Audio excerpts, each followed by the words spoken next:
Bu Sarah, Bu Risma dibuka dong kameranya, biar kita bisa terlihat senyum manisnya. Ya, senang sekali pada malam hari ini kita dipertemukan secara online dalam webinar Budaya Positif dan Segitiga Restitusi.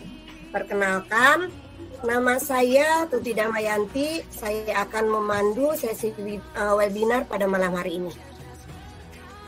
Pada webinar kali ini, kita akan dibagi dua sesi.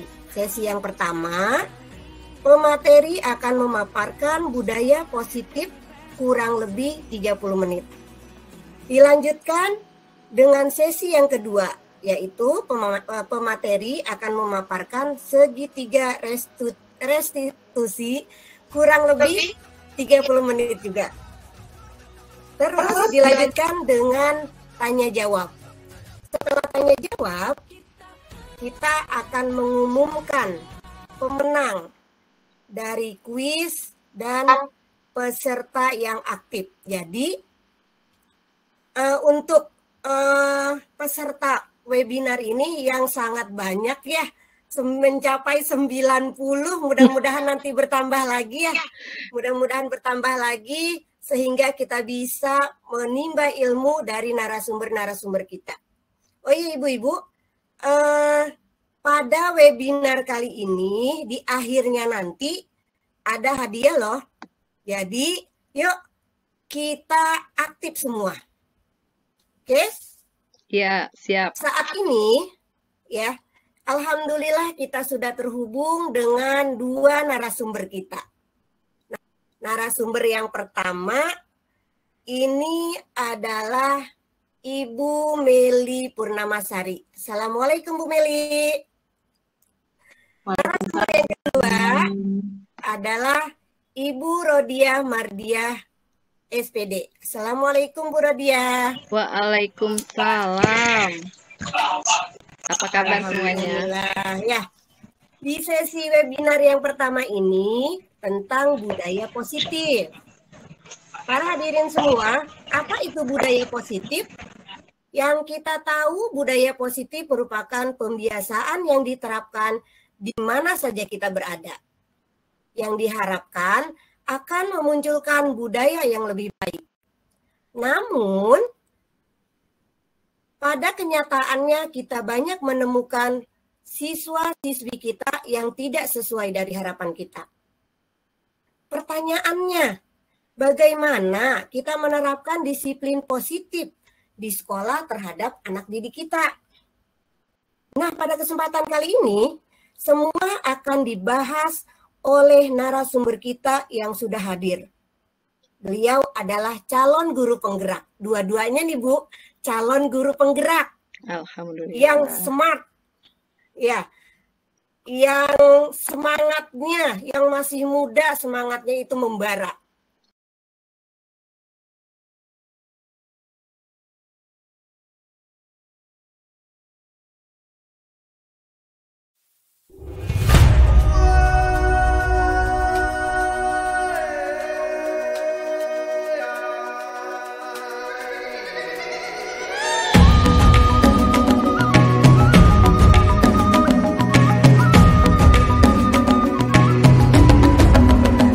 Bangun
sudah datang, walaupun mungkin rewardnya tidak seperti harapan dan angan-angan kita, tapi Akang Teteh Guru di sini sudah mau berkumpul untuk mau belajar bersama-sama. Terima kasih semuanya. Terima kasih juga kepada Bapak-Bapak sekolah yang sudah memberi kesempatan kepada saya untuk mendesiminasikan ilmu-ilmu yang telah kami berikan, yang telah diberikan oleh pendidikan guru penggerak kepada kami. Oleh sebab itu, sebelumnya tak kenal maka tak sayang, saya juga akan menjelaskan, memperkenalkan diri saya. Mungkin ada yang belum kenal. Ya baik, saya adalah Rodia Madia yang dengan moto, siapa yang tahu moto saya apa? Sering diucapkan. Siapa yang masih ingat moto saya? Guru hebat adalah guru yang muda. Lanjutkan. Muda pemikiran. Sudah lupa ya? Ibu masih ingat? Muda pemikiran. Yang jelas bukan muda orangnya. Ya. Baik ya. Bapak saya seperti ini, Ibu ya. Guru yang hebat adalah yang guru muda. Guru muda itu bukan karena usia, tetapi karena yang selalu semangat dalam belajar. Berpikir dan berperasaan bahwa kita semua adalah orang-orang yang muda. Berarti orang-orang yang masih semangat terus belajar. Jangan sampai usia masih muda tapi sudah tidak mau lagi menerima pembelajaran, karena ilmu itu update, ilmu itu harus diupgrade ya. Handphone saja setiap tahun berubah, upgrade. Yang tadinya tidak touchscreen jadi touchscreen, yang tadinya tidak bisa video jadi video, ya terus berubah. Seperti kita juga. Oleh sebab itu guru yang hebat adalah guru yang selalu Semangat. selalu muda. Nanti kalau selalu muda selalu semangat belajar. Saya punya yaya kalau saya bilang gini, ya. Saya yakin di sini semangat. Saya mau ngecek kesemangatan ibu bapak-bapak yang hebat ini, ya, guru-guru hebat ini. Kalau saya bilang, guru mau jadi hebat, apa jawabannya? Muda. Boleh, ya siap. Oke, itu bagus sekali. Saya selalu punya kreativitas yang tinggi. Nanti kalau kita, kalau saya bilang guru mau jadi hebat, muda, belajar terus. Ya. Muda berkarya. Guru mau jadi hebat, muda.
Bahwa kita sebagai guru harus sudah mulai menanamkan budaya positif. Apa itu budaya positif? Budaya positif adalah nilai-nilai kebajikan yang ditanamkan di sekolah ini. Diharapkan seperti itu. Dari mana mulainya? Nah, dimulai dari diri sendiri. Ya, jadi budaya positif itu kita lakukan dimulai dari sendiri. Setelah diri sendiri, kita tularkan kepada murid-murid di kelas kita menjadi kesepakatan kelas. Dari kesepakatan kelas, kita tingkatkan menjadi keyakinan kelas. Apa itu kesepakatan kelas? Apa itu keyakinan kelas? Kesepakatan kelas adalah yang dulunya sebuah aturan itu dibuat satu pihak dari sekolah, dari guru kepada anak-anak, harus dilaksanakan. Nomor 1, harus pakai seragam merah putih. Tapi sekarang dirubah karena kita ingin peraturan itu datang dari diri anak-anak. Kesadaran peraturan itu datang intrinsik dari diri anak. Oleh sebab itu, yang terbaik adalah ketika kita akan melakukan peraturan di kelas, kita buat kesepakatan kelas. Seperti apa? Saya sudah pernah memberi contoh kesepakatan kelas itu artinya ibu-ibu sudah tahu semua usulnya. Berarti kesepakatan itu komunikasinya 2 arah. Anak-anak mengajukan, guru juga mengajukan. Kemudian dicari jalan tengah, dijadikan kesepakatan. Ketika sudah ada kesepakatan, tentu saja ada konsekuensinya. Sebuah konsekuensi harus sejalan dengan kesepakatan yang sudah dilakukan. Misalnya gini, guru olahraga ketika anak muridnya itu telat datang, diberi konsekuensi membayar uang, itu cocok atau tidak? Tidak ya, tidak sejalur. Bagus Bu Tuti, tepuk tangan dulu untuk Bu Tuti. Jadi orangnya sudah dilakukan ya, betul, tidak seharusnya. Ya, oke, bagus Bu Tuti. Boleh yang lain, kesepakatannya harusnya sebagai apa konsekuensinya? Dari telat olahraga.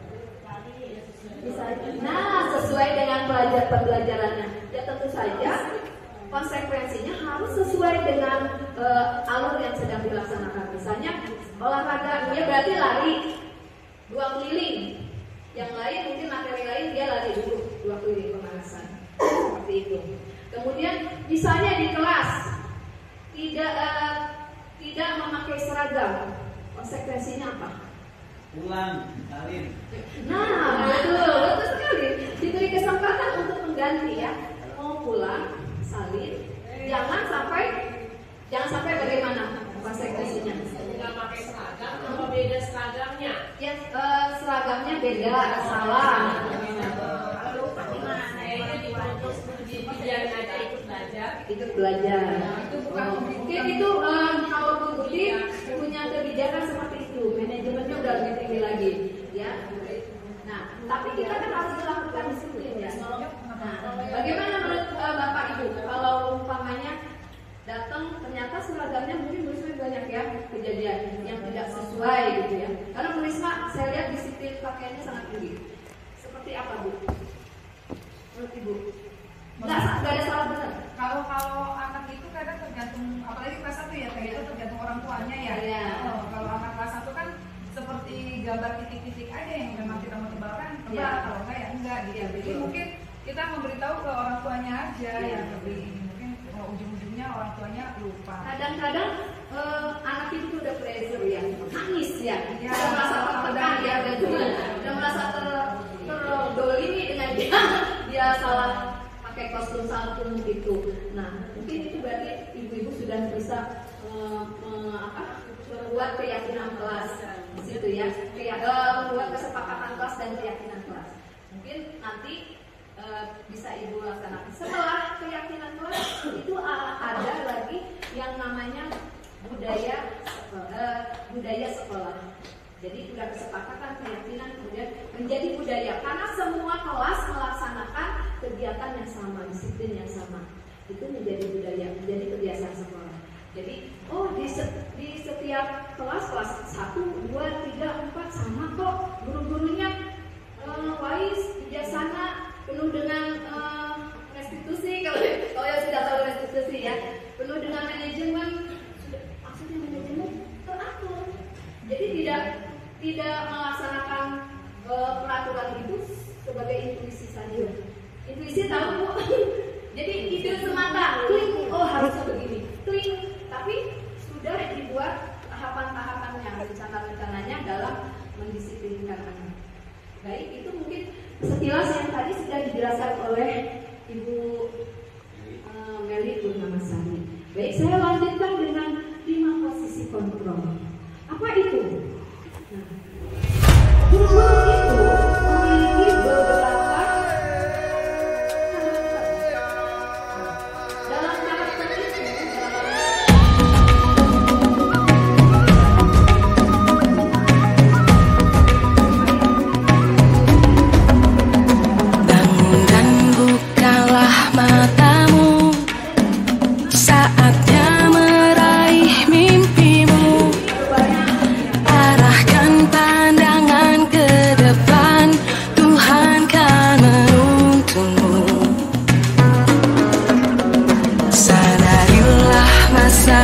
berganti, tantangan kan kita hadapi, bergandeng tangan untuk negeri, era kita menanti berseri.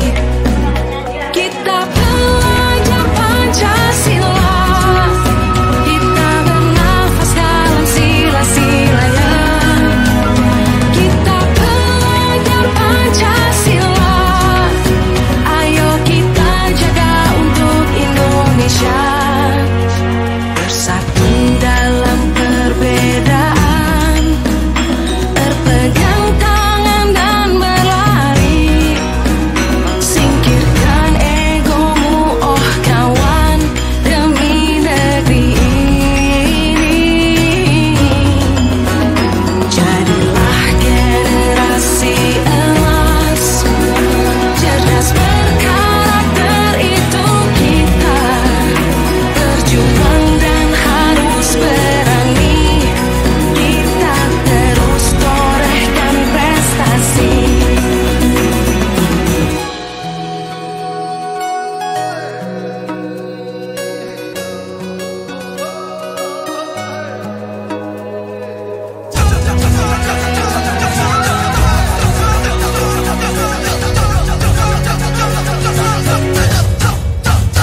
Kita belajar Pancasila, kita bernafas dalam sila-silanya. Kita Sudah mengganggu tidak apa-apa. Mau ngobrol. Eza ketika pelajaran membaca, ibu melihat Zahra teriak ya. Kenapa itu? Dijahit sama kamu. Eza bersalah itu biasa. Setiap manusia itu. Ibu juga dulu suka jahil sama seperti Eza. Senang kalau melihat orang lain yang terkejut, kaget gara-gara ibu jahil. Ya. Tapi yang sekarang ini apa sih alasan kamu jahil Zahra? Senang kamu melihat muka jalan nangis sedih gitu, lucu. Berarti menyenangkan kamu jahil orang sebagai bercanda gitu ya. Ya. Apakah menurut kamu melakukan itu betul? Kenapa tidak betul? Marah, nangis, Zahra terkejut, teriak, gitu ya. Kira-kira perasaan Zahra senang tidak kalau dilakukan?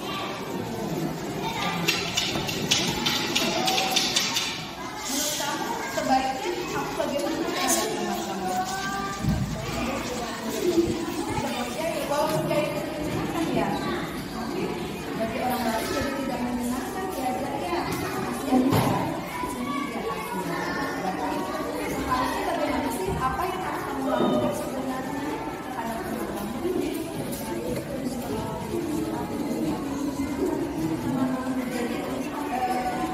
Reza punya keinginan untuk Zahra ya.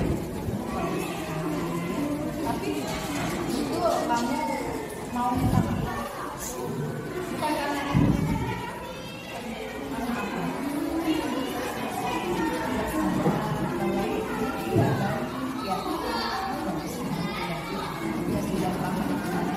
Jadi menurut keyakinan kita berbuat seperti itu baik atau tidak. Jadi kita harus seperti teman yang kelas kita tuh tidak boleh melakukan. Tidak boleh baik atau menjadi teman, karena kita baik kita tidak ada tidak menghargai siapa orang lain ya. Selanjutnya berarti Reza akan menjadi Ya.